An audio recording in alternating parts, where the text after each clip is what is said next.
Good day, everyone. Welcome to this webinar on local anesthesia.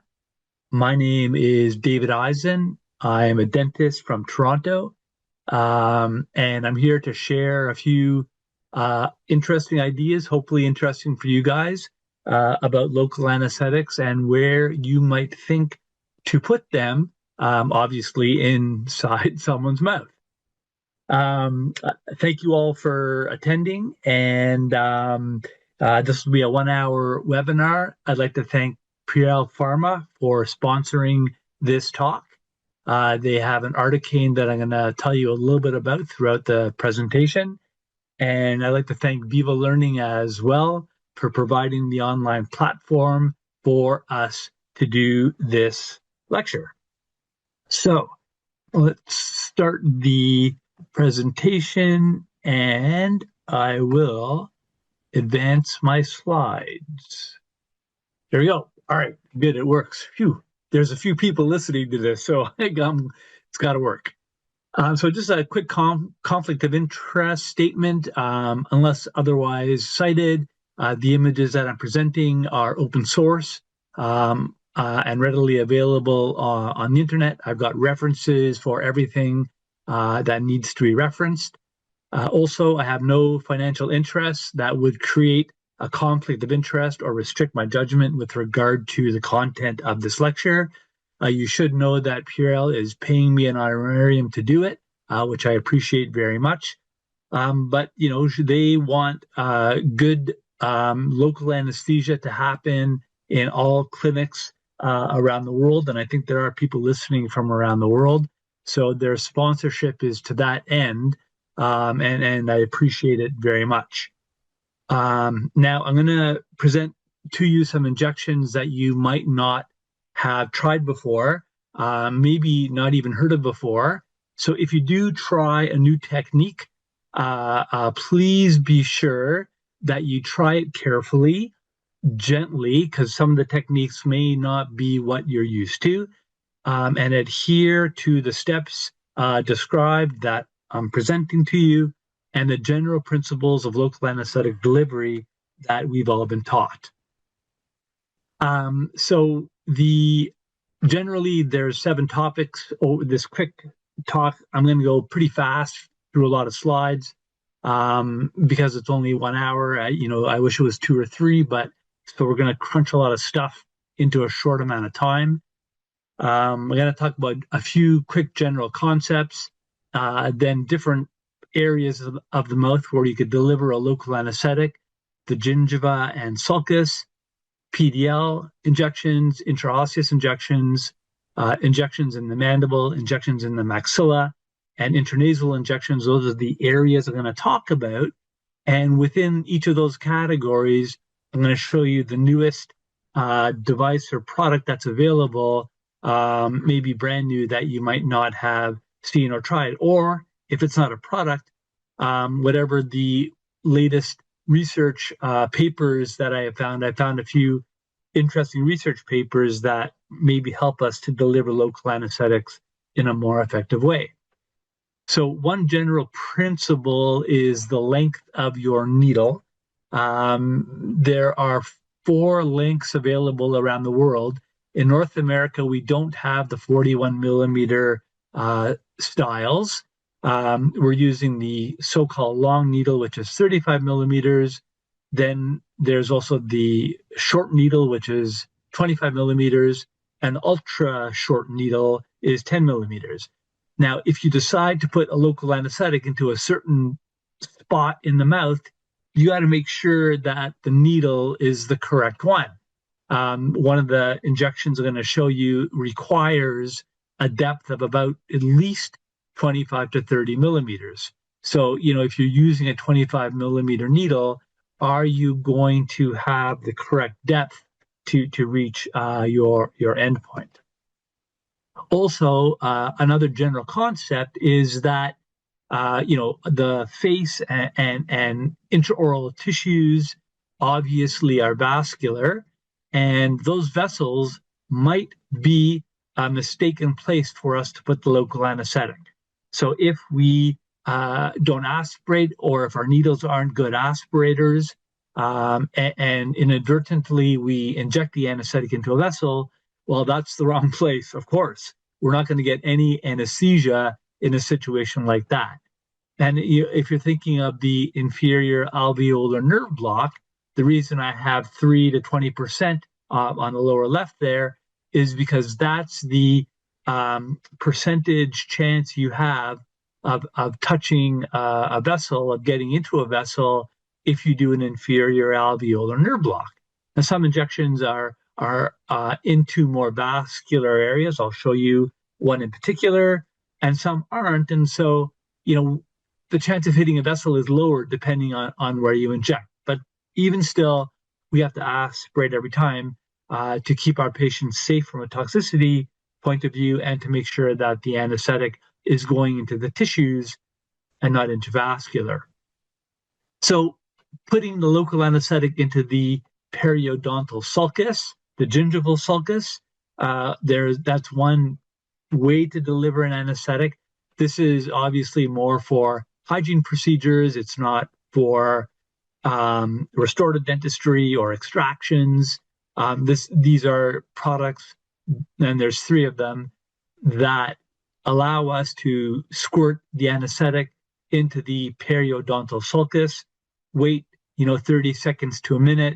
We get pretty successful soft tissue anesthesia, and it might make the patient's hygiene visit a little bit more comfortable, especially if they have perio disease. So there's 3 products that I know of anyways. The one that I think is the best is called Orachix, because Orachix has a thermosetting agent inside of it. And so when you squirt it in the sulcus, it kind of stays put. Even though it doesn't taste very good, it still kind of stays in the sulcus when you squirt it there. And you wait 30 seconds and people will have pretty good soft tissue anesthesia. This is really advantageous in places where a hygienist can't inject a local anesthetic, because a hygienist should be able to use Orachix. And so for a dentist that doesn't want to leave an operatory and do a local anesthetic injection for a patient who's having their teeth cleaned, Orachix is nice because it can be applied by the hygienist. That's what the cartridge looks like. It's 2.5% lidocaine and 2.5% prilocaine. So it's a 5% solution in total. And they come with a proprietary dispenser. You just kind of stick the cartridge into the syringe there and click it 3 or 4 times to squirt the anesthetic into the gingival margin first. So you get a bit of anesthesia maybe on the outside, and then embed the needle in and anesthetize the soft tissue. And so we use this often in our practice, and we find it makes people a little bit more comfortable to get their teeth cleaned. It doesn't help with root sensitivity for that problem, but for soft tissue discomfort, Orachix is very good. People find interesting ways to use these products, like a retraction cord.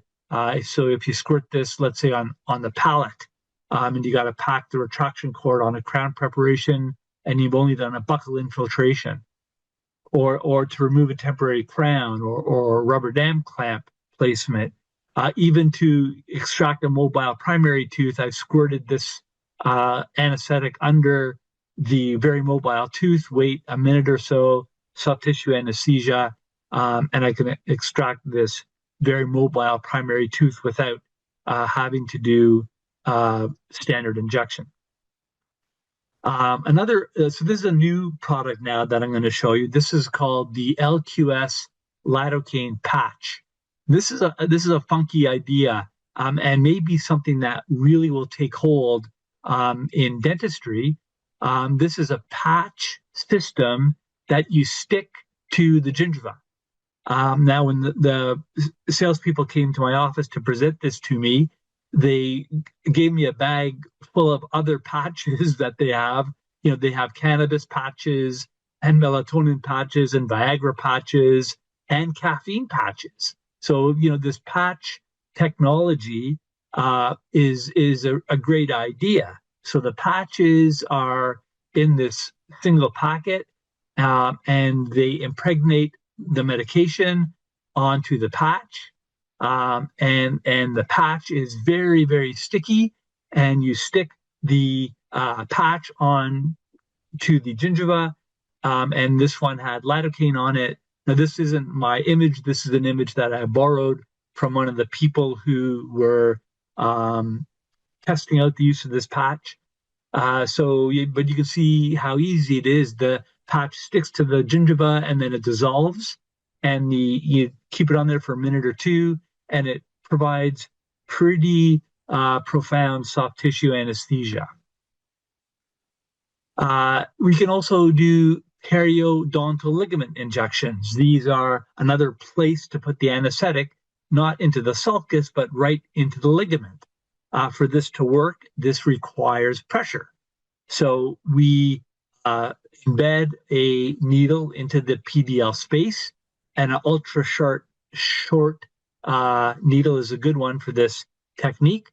The needle is embedded into the space, and with pressure, we push 0.2 mils of local anesthetic into the PDL space. Wait a little bit of time before the pressure to allow the pressure to dissipate, then take the needle out. You should see tissue blanching, and then we should get pretty good pulpal anesthesia, which happens immediately. There's no onset. You get immediate onset of local anesthesia. Now, 0.2 mils per root would be the volume that you would use for each root. So if it's a mandibular molar, you're doing this twice, once beside each root. And of course, for a maxillary molar, you would have to do 3 injections. So these 2 images show on the left the injection on the mesial root of the lower molar, and then on the right, it's the needle is embedded into the PDL space beside the distal root of the lower molar. And you can buy these cool devices that are available in, I know for sure, in America and Canada. These devices help you create the pressure to push the local anesthetic into the PDL space. And 3 clicks of the device would give you the 0.2 mils of volume that you need. So 3 clicks per root if you use one of these PDL injectors. These are the more modern PDL injectors, as opposed to the ligament eject, the hanky eject, those guns that look a little bit scary when our patients see them. Another place you could put the local anesthetic is directly into the cancellous bone, so-called intraosseous injection.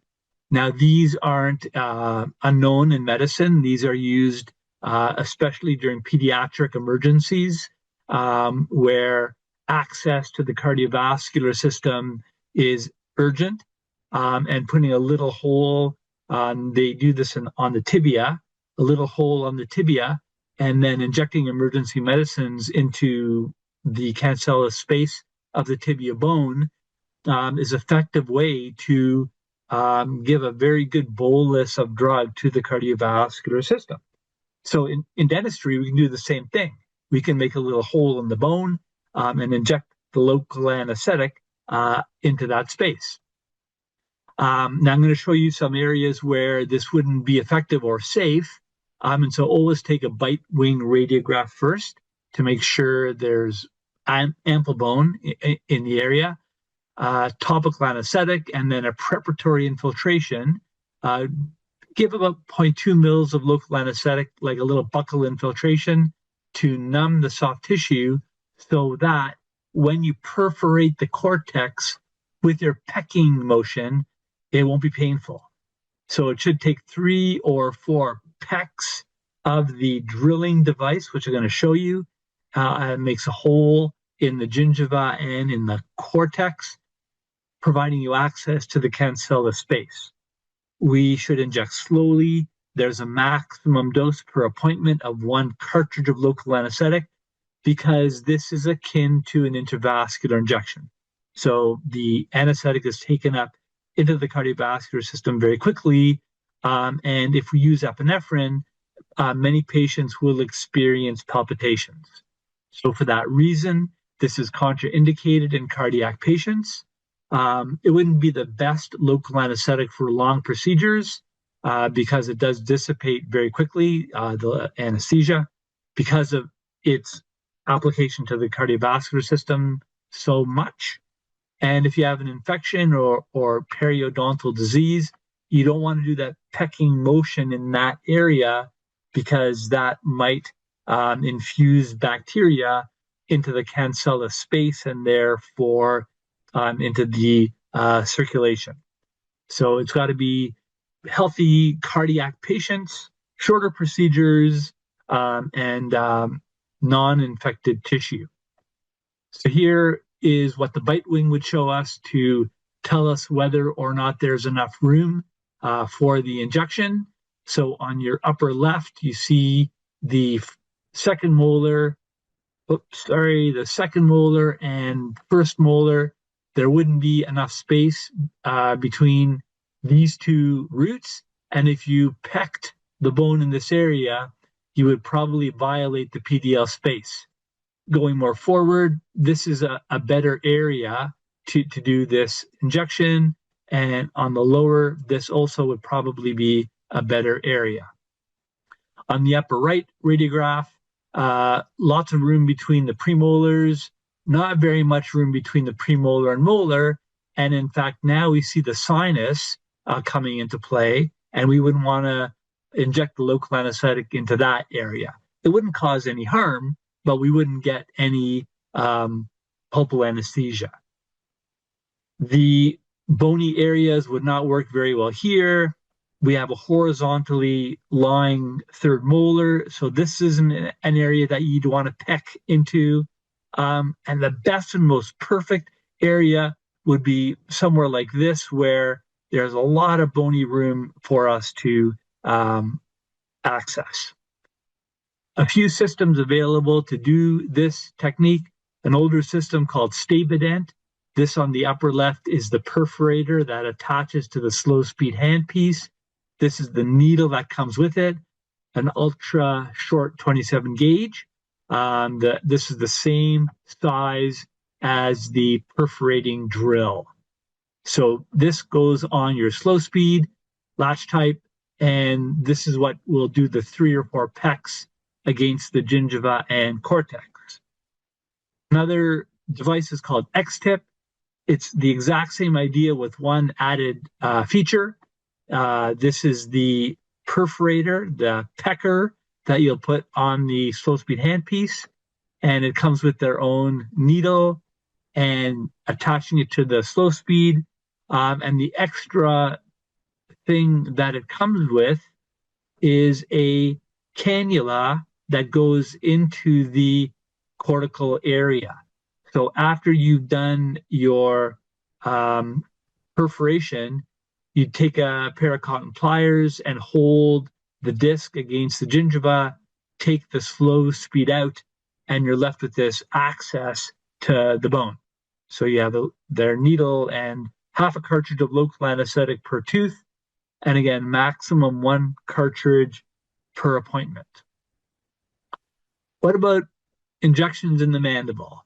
Well, this is a review, but I'm going to show you some things that you might not know with respect to the basic information that we've all been taught. Because we do an inferior alveolar nerve block so often, we kind of forget the steps. It's a rote technique. So let me just talk about a few of these things to refresh your memory if you've forgotten some of the details. So the inferior alveolar nerve goes into this hole on the ramus, on the medial aspect of the ramus, called the mandibular foramen. This is one target that we can look for to access where to put the local anesthetic when we do an inferior alveolar nerve block. The way to find this target is to first look for the external oblique ridge and look for the greatest notch on that ridge. So there'll be a depression there. The external oblique ridge is the first ridge of bone that your finger will palpate when it goes into the patient's mouth. And then the second ridge of bone is called the internal oblique ridge. And our finger stays on that ridge of bone. And at that depression is approximately where the mandibular foramen is. So that's what we're looking for. That's our target zone, because we're trying to get with this technique, we're trying to get the inferior alveolar nerve where it enters bone. Now, there's a whole bunch of variables that we have to think about. First of all, the external oblique ridge, or the distance between the two, is different in different people. Patient A might be the average, where it's a small distance, and then you get bony anatomies like B, C, and D, where you get this big wide plate of bone, and this is where the needle goes in and touches bone after 2 millimeters. So we have to figure out a way to get around it, because the mandibular foramen is hiding behind that ridge of bone. So we got to, swing the barrel of the syringe more distally on the contralateral side, go a little higher. There's a couple tricks to solve this problem, but some people have this wide plate of bone. Also, the arch of the mandible is different. And so you get a long, narrow mandible and a widely flaring mandible. And of course, if we do the regular landmarks for the inferior alveolar nerve block, we might end up in no man's land, not against the ramus, but too far in the medial area. So if we put the local anesthetic here, too far away from the bone, we're not going to get effective anesthesia. One reason for that is because there's a ligament called the sphenomandibular ligament that goes from the sphenoid process to the lingula, which is over the mandibular foramen. And this ligament has a fascia of tissue that's like a fan.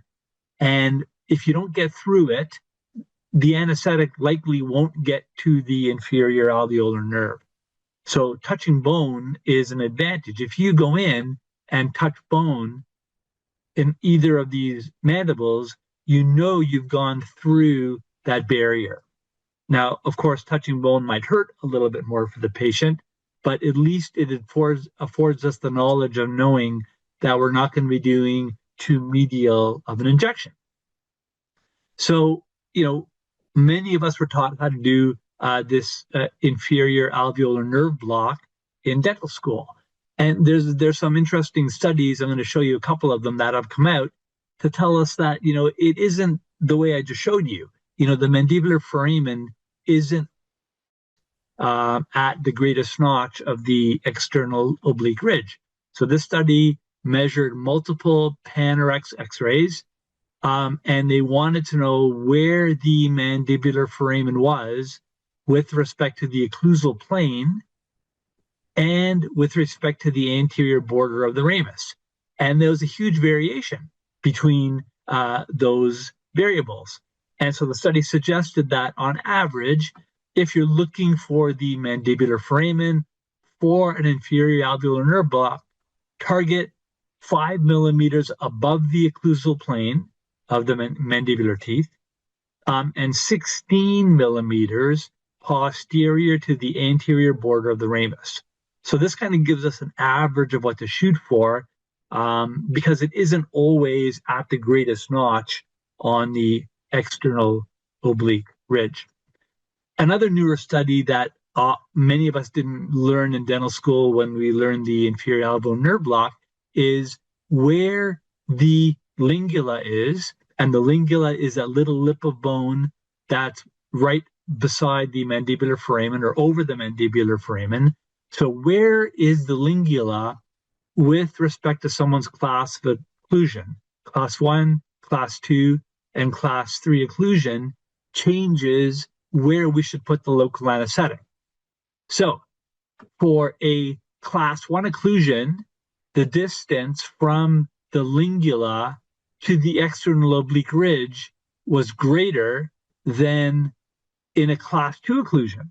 And that kind of makes sense, because in a class 2 occlusion, if you picture the mandible, it's either a smaller mandible or more internal with respect to the maxilla. And so it appears to be closer to the external oblique ridge.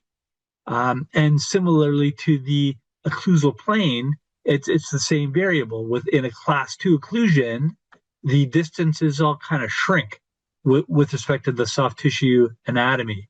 Conversely, with a class 3 occlusion, we have to maybe go a little deeper or further with respect to the normal landmarks that we're used to doing when we do this technique.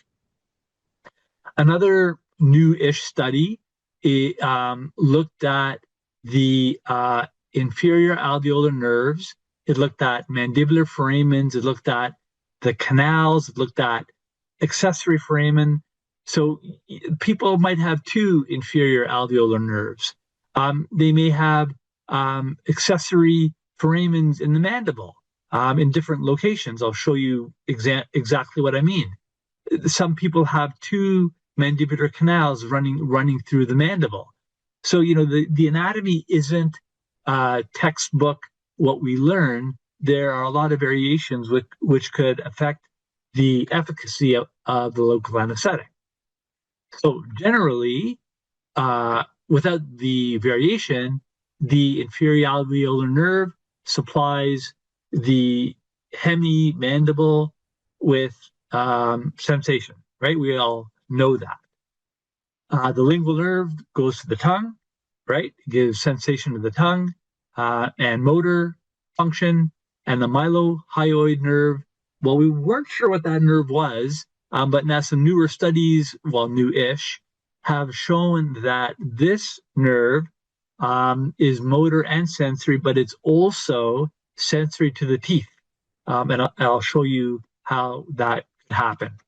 And the long buccal nerve is just soft tissue to the posterior buccal tissue beside the first, second, and third molars. So we're not worried so much about this nerve when it comes to effective local anesthetic in the teeth. This would be more for the rubber dam clamp placement or surgery where we want to get the buccal tissue numb. Now, no matter which local anesthetic or no matter which injection you do, over the most recent years, recent studies have shown that articaine is simply a better local anesthetic.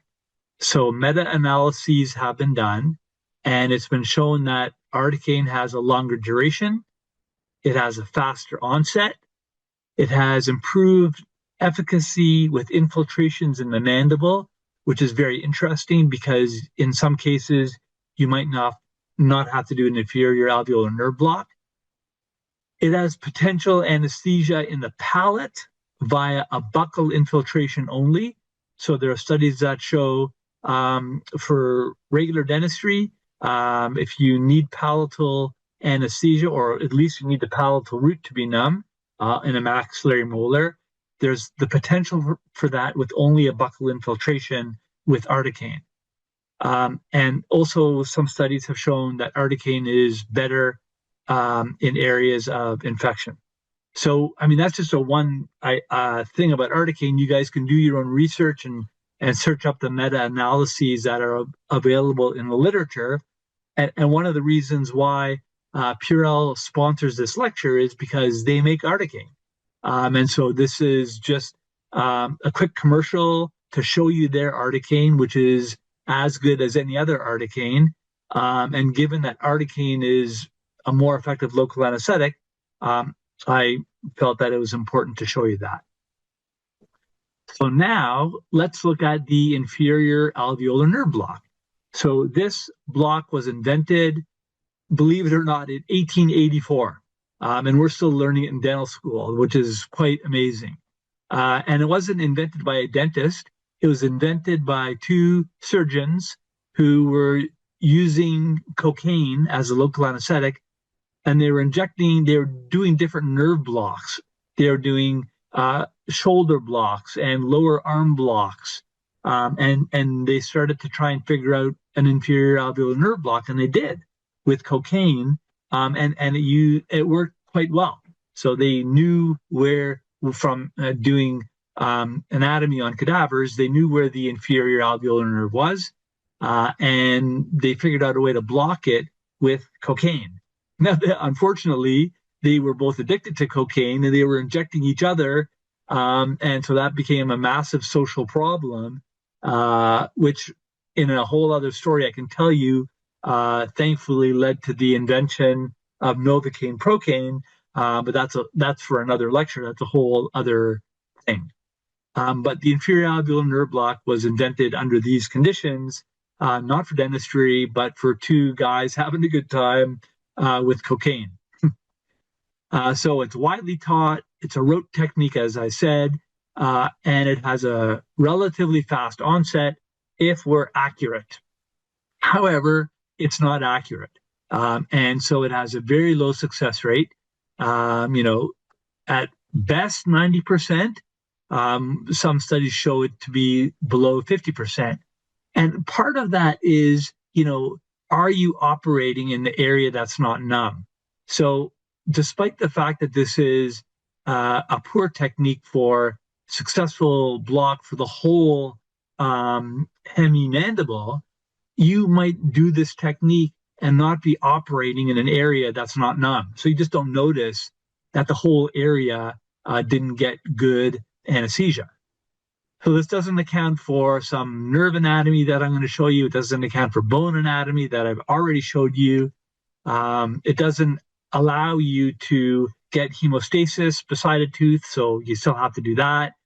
And with this technique, you're basically directing a sharp tool towards a neurovascular bundle, which is right against the bone. So there is a potential issue for some transient bruising, nerve damage, discomfort if that neurovascular bundle is touched by the needle.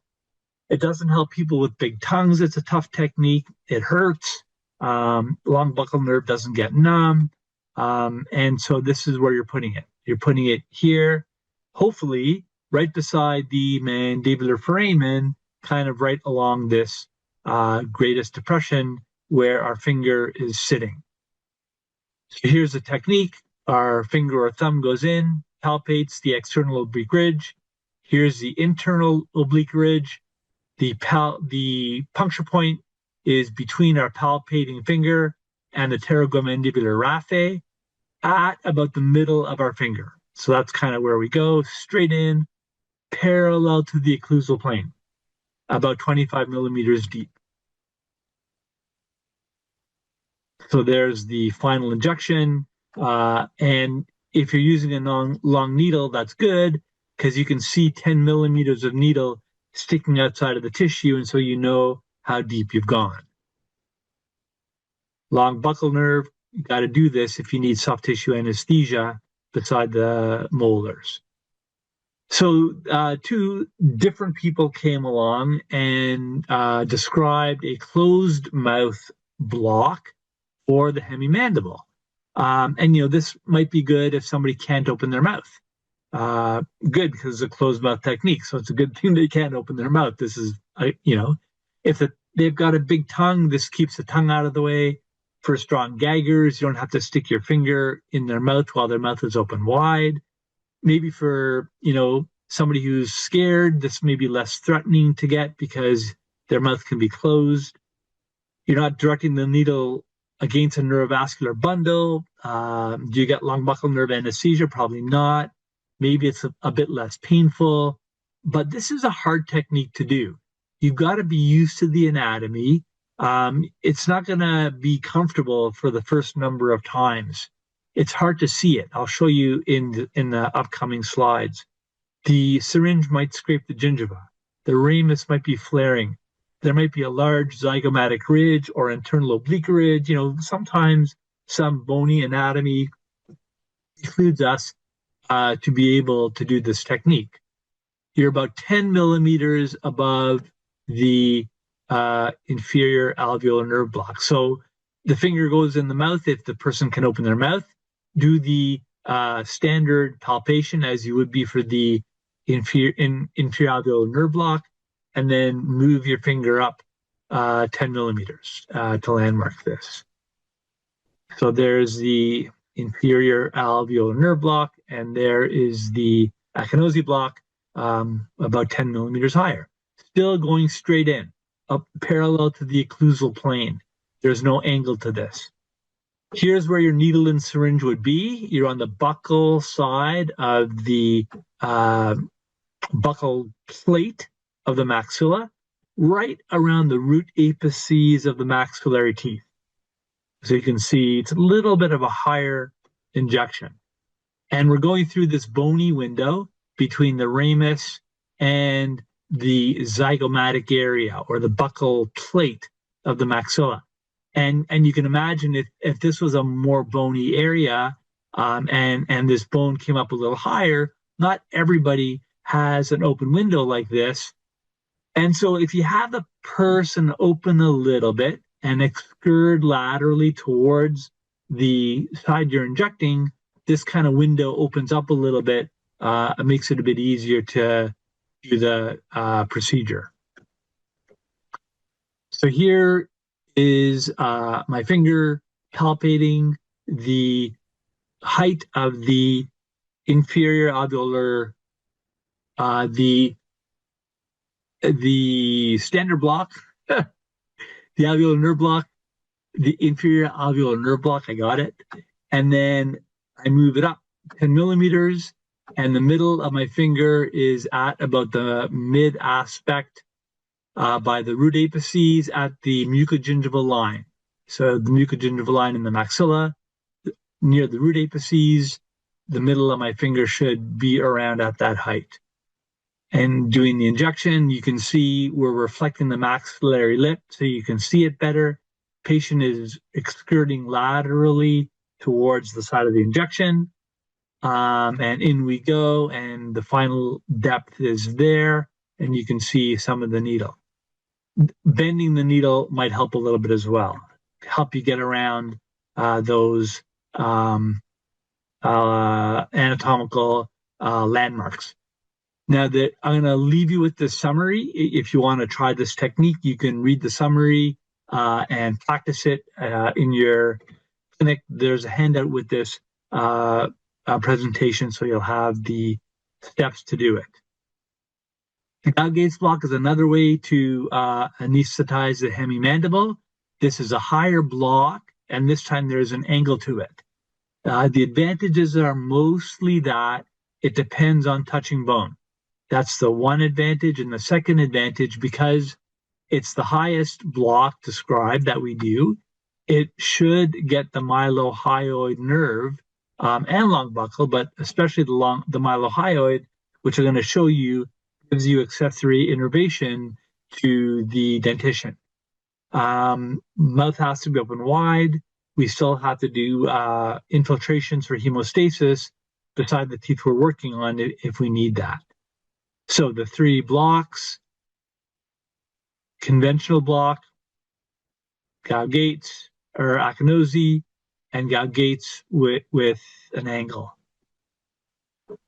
Again, inferior alveolar nerve block, Akinosi, Gaugates. With the Gaugates, though, the patient is going to open wide. And as they open wide, the condyle comes forward, and this target zone, this bone that we're going to touch, we're going to try and touch bone right about here, is going to come to lie right beside the inferior alveolar nerve. This is the inferior alveolar nerve as it comes down, long buccal nerve, lingual nerve, and the thinner inferior alveolar nerve as it comes down closer to the mandibular foramen. And you can see a much thicker nerve in the more superior area. So this technique takes a longer time. You've got to wait 10 to 12 minutes for it to soak in because the nerve is thicker. It takes longer for the anesthetic to infiltrate all of the neurons within the core nerve. So the mylohyoid nerve, this is the one that usually is the one causing you incomplete anesthesia if you've done an inferior alveolar nerve block first. On average, it comes off about 15 millimeters above where the inferior alveolar nerve block is. And it can send accessory little nerves into the mandible through these foramina on the lingual side. And these foramina exist on everyone, on 90 something percent of the population. We all have these foramina. In older studies, so Blanton was an anatomist periodontist, she described 60% of the patients having these foramen, and more recently with CBCT scans, in 2003, they were just looking at mandibles. Now with CBCT scans, we see that everybody's got them. So, if you don't get anesthesia, maybe this is where you want to put the local anesthetic. Maybe you want to put it right there, right beside where that nerve is going into the bone, right beside the tooth that you're working on. So I'll show you how to do that. So the gout gates, mouth is open wide. We're going to travel on a line from the corner of the mouth to the tragus of the ear. And this is going to kind of give us that location on the upper reaches of the condyle. So intraorally, it would kind of look like this, corner of the mouth to the tragus of the ear. And we want to make sure that angle is kept to get to the upper reaches of the ramus. It's below the condyle, but it is on the higher aspects of the ramus. It's not parallel to the occlusal plane anymore. This is just like palpating for the actinosy with the mouth open wide. So we're palpating for the external, then internal oblique ridge, moving our finger up 10 millimeters. Puncture point is in the same place, but 10 millimeters higher. So for the inferior alveolar nerve block, it was down here, and for gout gates, it's higher, along with the angle that I showed you previously.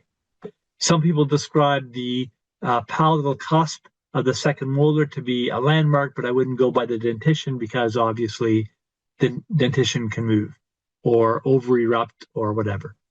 So there's the summary of the technique. It's in your handout. If you want to practice it, you can access that information. Here's what the lingual infiltration would look like. So you want to be on the unattached gingiva, but not in the floor of the mouth. The submandibular salivary gland is down there, so you don't want to be injecting local anesthetic in the floor of the mouth.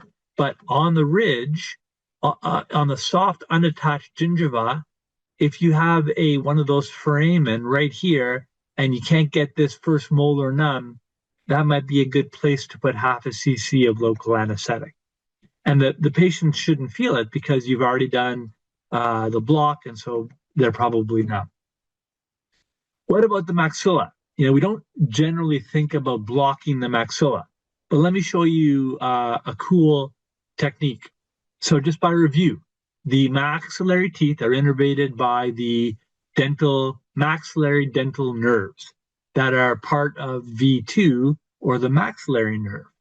The dental branches are mainly the posterior superior alveolar nerve that goes to the molars, and then the middle and the anterior superior alveolar nerve goes to the premolars and anterior teeth. The PSAN is in the pterygopalatine fossa, and the medial and anterior superior alveolar nerves are in the infraorbital canal, and then they go to the premolars and anterior teeth. So you all learned this in dental school again, but most of us never think about this picture or these nerves. So here is V2, or the maxillary nerve. And when we do a maxillary nerve block, and I'll show you this in another slide, we're going to try and put the anesthetic, depending on the technique, either up here or down here. So how do you do that? Here's the posterior alveolar nerve, the middle one, and the anterior one. So how can you do a maxillary nerve block? And why would you? Well, what happens if you're working on a whole quadrant, or you have a hot tooth, or you want to limit the number of injections? So, if you're working on a whole quadrant, you have to use 3 or 4 injections. Can you do this with one injection? Surgeons use this sometimes for sinus procedures, for maxillary surgery. For those purposes, it's utilized often. So what do you get numb if you do a maxillary nerve block? All of the areas in yellow. So it's just like the inferior alveolar nerve block. We got the areas in green. The areas in yellow are the upper lip, side of the nose, lower eyelid, and the temporal area as well, including all of the teeth, soft tissue palate, buccal gingiva on one side. So here is, you can do this from the outside. You've got to be pretty brave as a dentist to do this procedure. I'm not recommending it. This isn't anatomy that we're familiar with, but you can. You can go through the space between the coronoid process and the condyle, and that's exactly where you could go in to get to that deep area of where V2 happens to be. So here's V2 superimposed and the needle going into the base of the maxillary nerve. I think plastic surgeons and people who do joint injections might be more familiar with this type of injection. What about the one we learned in dental school, the posterior superior alveolar nerve block? So this one's tricky because you have to go in, up, and back. It's an awkward area, and the buccal plate of the maxilla sometimes makes it hard for us to angle the needle properly and get the needle into where we need to be. Now, also, this is a very vascular area. You have the pterygoid plexus of veins in this area, and so this injection carries a high risk of a hematoma.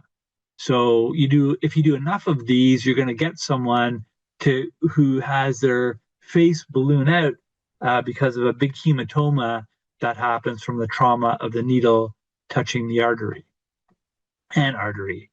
So with the posterior superior alveolar nerve block that we learned in dental school, this is kind of around where we were hoping the local anesthetic would go.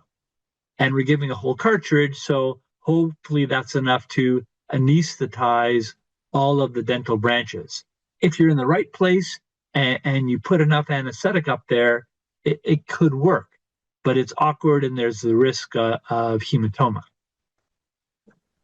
Another way to do this is through the greater palatine foramen on the palate.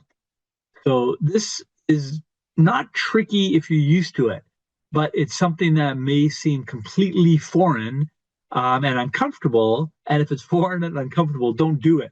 It's just an idea of a safe idea, if done carefully, to block the hemimandible. So there's low risk of nerve trauma, low risk of aspiration, but it's hard to find the canal. So it's not really a canal. It's a space between two bony plates. And sometimes that space has little exostoses or bumps in them. And so often you can, even though you get in there 5 or 6 millimeters or 4 millimeters, you just can't get 15 millimeters because of the anatomy of the bone inside this bony space. There's also a risk of transient blurred vision on one side. There are no reports of permanent eye damage. And so, if this happens on the off chance, it's rare. You would just keep the person around for maybe an hour or two while the local anesthetic went away, and then their vision would return back to normal. There's some annoying facial pressure with this injection because, again, you're between two bony plates, so you have to inject slowly and just let people know that you're going to feel a lot of pressure in the middle of your face. It's normal. And then, of course, like all of our other blocks, no hemostasis beside the teeth. So we got to go back in to do that. Here is V2, this little red thing here. And these are the two bony plates that you are between. And you're going to go up through the palate to get right about there. And here you can see the needle. And we've drawn the end of the needle here, so you can see where the needle would be inside the skull. The steps, I'm not going to go over the steps. You can read them yourself, and you should. Don't do the technique without the steps in front of you, because it has to be done properly to be successful with it. It first requires a couple cc's of not cc's but 0.2 cc's of local anesthetic on the soft tissue, so that the soft tissue is numb, because you don't know where the greater palatine foramen is. So once you do a little bit of soft tissue anesthesia, now you can use your needle like a probe and kind of poke up and down painlessly while you're looking for the opening. So a bent needle helps because this is the anatomy of the space. When you go into the space between those two bony plates, that's kind of the direction that it takes. So if you bend the needle that way, it's easier for it to go up into that location. The depth is 15 to 20 millimeters. The literature says you can go as deep as 30, but you don't have to. And sticking to the shallower areas will decrease the incidences of transient blurred vision. And it won't. Going deeper will not increase the success of the block. You can go in 15 millimeters and put a whole cartridge of local anesthetic in, and you're going to get a good block. So where is the greater palatine foramen? It's 2 to 4 millimeters anterior to the border between the hard and soft palate. So we're anterior to that. And we're sort of on a line that goes from the cingulum of the second incisor, the lateral incisor, to the hamulus down here. I mean, you can't really see the hamulus, but if you look at the cingulum and draw a line backwards, that kind of tells you where the greater palatine foramen might be. This isn't the best landmark, but it's one that's suggested. It's always distal to the middle of the second molar. So we're starting to draw a little map here. And usually anterior to the mesial of the third molar. So distal to the middle of the second molar, anterior if the person has a third molar. So generally in around this area, if you're using the dentition, is where the foramen will be. So let's look at some soft tissue. You can see that we get different shaped palates. So with a very deep palate, the greater palatine foramen is almost against the vertical wall, kind of like this. But if it's a shallow palate, it's a little harder to find. It goes further away from the dentition. You still might be able to demarcate those landmarks from the color of the soft tissue, but generally a deeper palate, it's a bit easier to find that opening.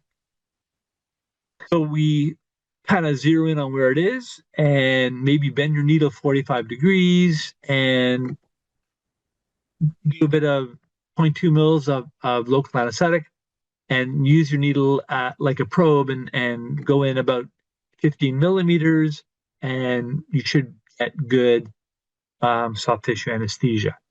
There are some side effects. This study was done a long time ago, 1992. It showed that there are some side effects along with this technique, but and then in 2024, another study was in Oral Health magazine, which is a Canadian magazine. It showed similar incidences of side effects. So that was what the anatomy was when we learned it in dental school. This is a brand new study, just a year old, where they proved using colored water, latex, and micro CT scans that there are these small foramina in the maxilla that actually supply innervation to the dentition.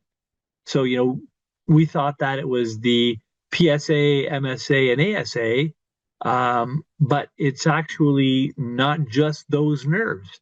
So this study just recently showed, using micro CT scans and again, latex and colored water, that the greater palatine and nasal palatine nerves also innervate the maxillary teeth.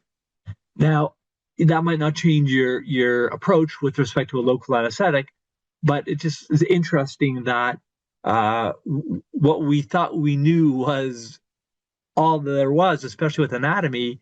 You wouldn't think that discoveries with respect to anatomy, especially dental local anesthetic anatomy, would be forthcoming. So this is just one new one that I thought was kind of interesting. So here's where they showed the direction of the nerves, nasopalatine and greater palatine. Here's nasopalatine, greater palatine, supplying innervation to the dentition. And this is the arteries that accompany those nerves. Second last is intranasal anesthesia. So intranasal anesthesia is a new method. Where can you put local anesthetic? Well, you can put it in the nose, and it works. This product used tetracaine. Unfortunately, the company folded, which I think is a shame, because I think intranasal anesthesia is an effective technique. Studies show that it worked very well, especially for anterior teeth and premolars. Not so predictable for molars, but for anterior teeth, very predictable. I think there was a good proportion of people, despite the efficacy of the technique, people found the nasal spray unpleasant, apparently. And second last, before I give you my last slide, when all of these new wonderful computer-controlled injection devices have been invented, now we're putting local anesthetics, more volumes of local anesthetic into the palate. And we found a technique to do an anterior superior alveolar nerve block by putting a full cartridge here, right near the nasopalatine area. And you can get pulpal anesthesia from cuspid to cuspid. And then another technique where you similarly put a whole cartridge of local anesthetic in the palate, in the premolar area, and you can get a maxillary nerve block with that technique, or at least to the first molar. So who would have thought of putting a whole cartridge of local anesthetic into the palate before the computer-controlled injection devices were invented? Like the wand, the STA wand is the first people to describe these techniques. And then, if all else fails, where can you put it? Put it in the pulp. If there's no other way to get a tooth numb, of course, it's horrible and painful and a terrible experience for the patient. But it's effective if all else fails. We can always reappoint the people and have them come back and try again before we put them through this torture. But this is a way to get anesthesia, obviously, by injecting it directly into the pulp. Okay, that's it. So now I'm going to open up the chat box, or not chat box, but I guess chat box for questions. Let's have some questions. By the way, my email is on the handout.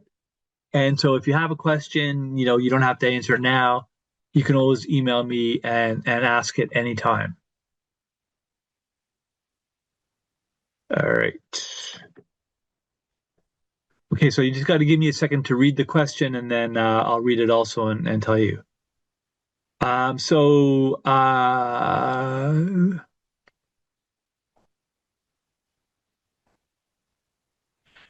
When making an access for intraosseous injection with a house burr and a handpiece setup, is a slow speed handpiece with a small round burr preferred over a high speed handpiece? And then there's the issue of air emphysema. So that's a good question.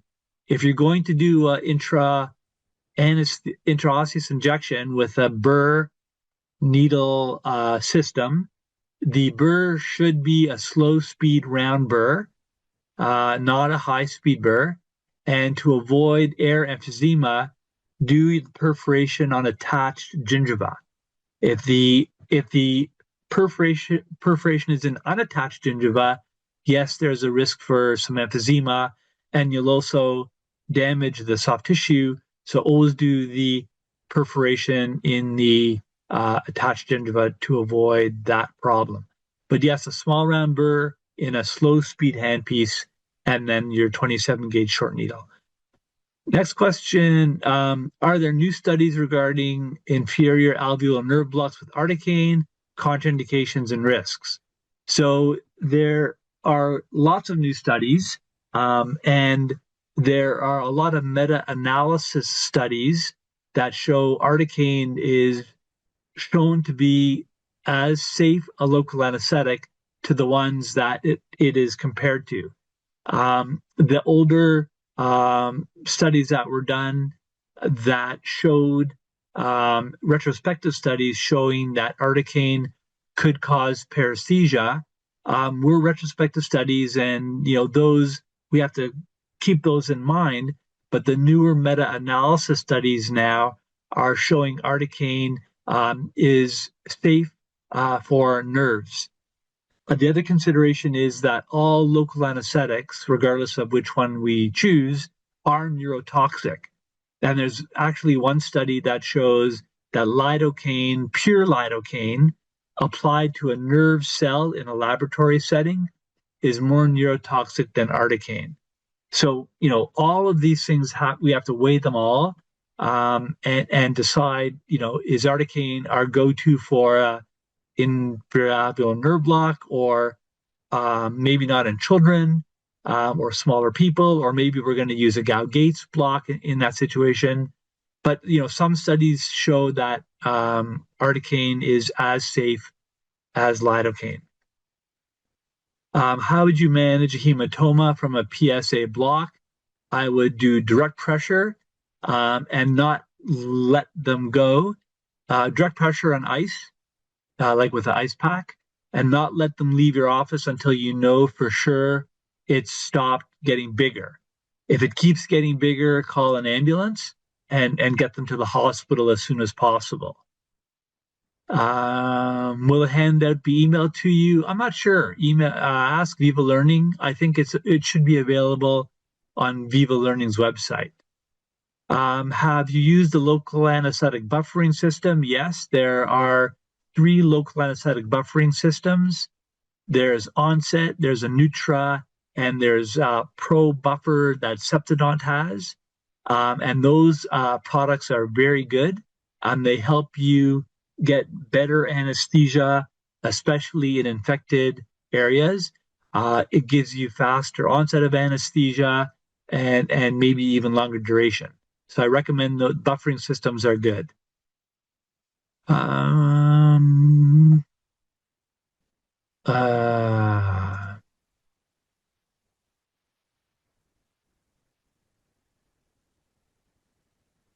Some of the questions, sorry, I repeat questions.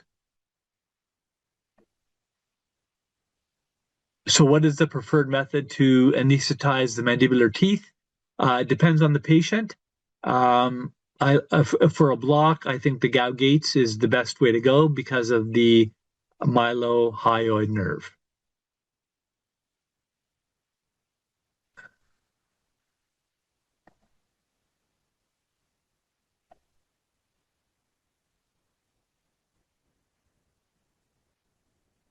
Sorry, repeat. I'm just scrolling through the questions.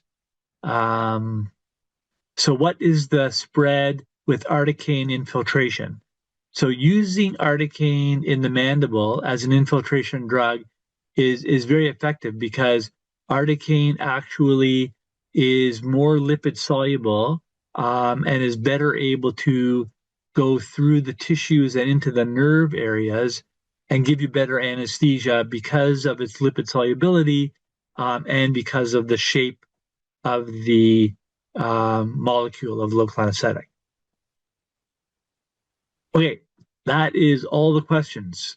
If I missed some or you want to still ask them, please email me. You have my email address. So I'd like to thank Purell for sponsoring this talk. And I'd like to thank Viva Learning for providing the platform. And thank you all for attending. I know I went fast. There's just, 110 slides or something.